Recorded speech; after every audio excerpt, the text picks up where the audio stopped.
then. Ready? Okay, so we start out explaining what happened. Okay. I'm Chief of Police Tim Zarzecki from Mount Pleasant Police. This morning at about 8:45, actually about 7:45, we had a report of power lines down across the intersection here of Oaks Road and Grand Avenue, Highway 11.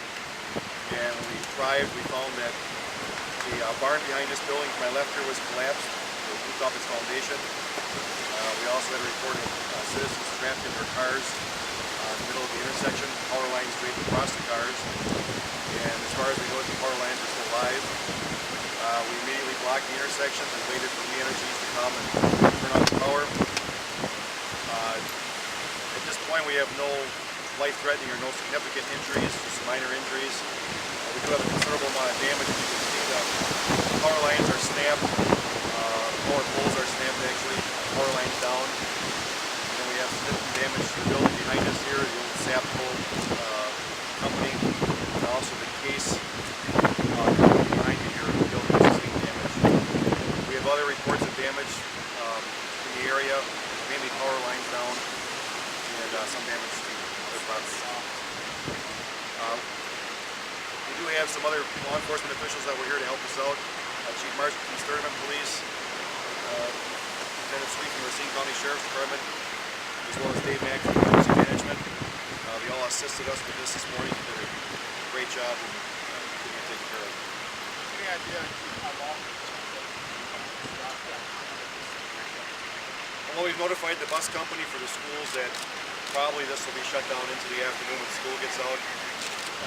Just a guess on this, I'd probably say sometime tomorrow before we can actually open this up.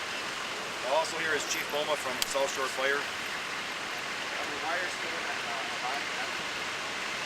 I believe they've turned off most of it. The most dangerous ones that were across the road and draped across vehicles are turned off.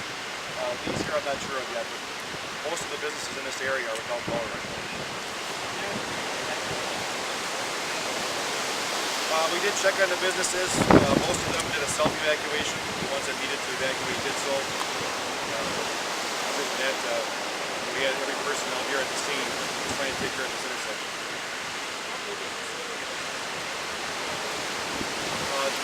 The west here, Highway 11 and Willow Road is the next major intersection. We have a shutdown there. Then to the east, either Highway 31 or just west of there by Walmart. This area here is the village of Mount Pleasant.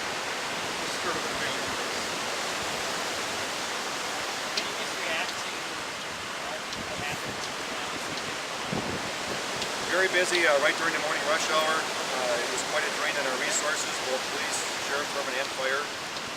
But we did come together to handle it. And you can see now most of it's been cleared up except for the damage.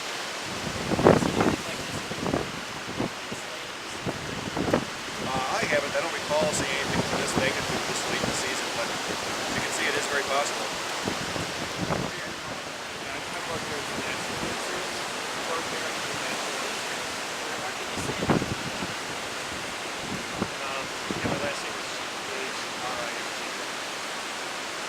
So this is a rare and significant windstorm. The storm is centered in Minnesota. Now all ahead of that low, we had a warm front come up overnight, followed by a cold front. So we had a lot of warm, moist, unstable air.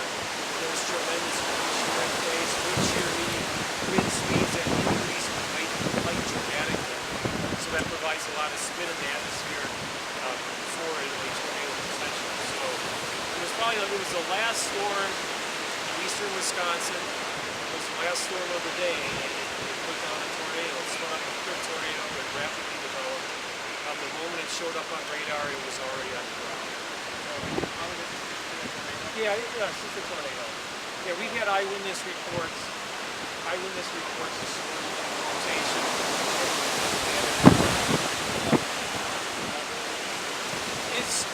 I have to look at more. I haven't looked at the case building yet, but it's at least a VF1, which equates to 86 to 110 mile per hour winds. We'll look at more damage, so we have to go over the entire path. This is the worst right here.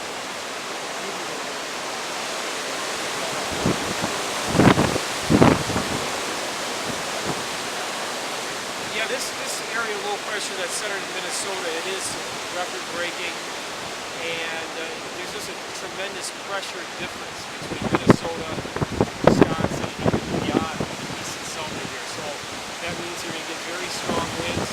The storm center is moving very slowly, so it's going to be windy right through Wednesday, and even into Thursday, it still might be a bit freezing. So there is a threat of more trees coming down.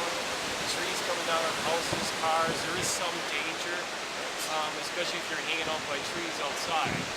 And we have a high wind warning through Wednesday. I would like to echo what the gentleman said before me, is that anybody that has had any damage or in their home, to watch out for these trees that are the ground soaked. These trees are not easily topple over if the conditions are right.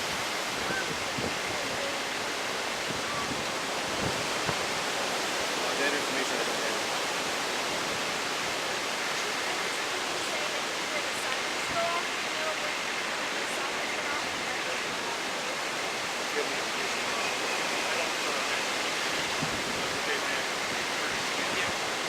We don't issue the actual siren. We issue the tornado warnings.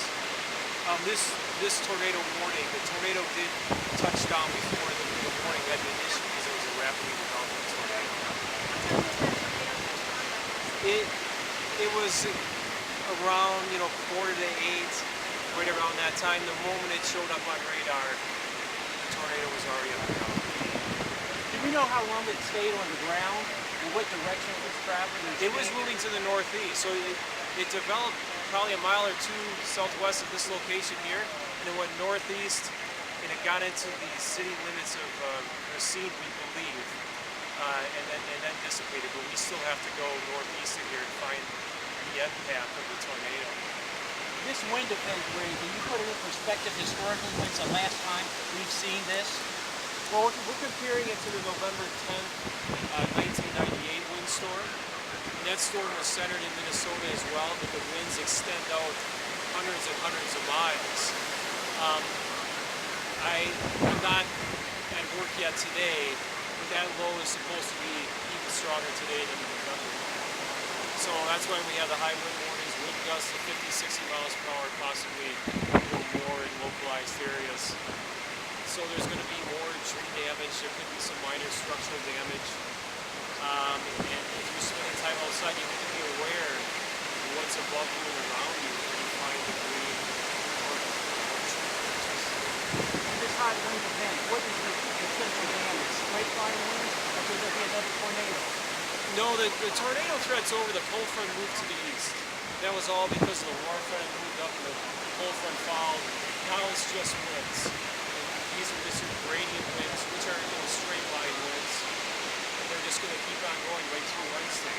It'll improve a little bit at nighttime. In the daytime tomorrow, the sun comes back out and it'll kick in again. Yeah, we just heard about that ourselves. I was at the office this morning briefly, and we hadn't received any reports of increase, so that's all we know about right now.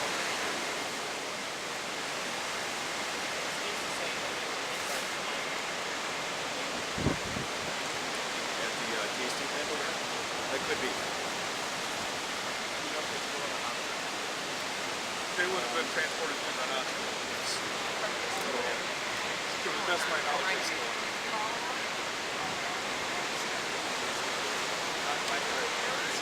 Correct.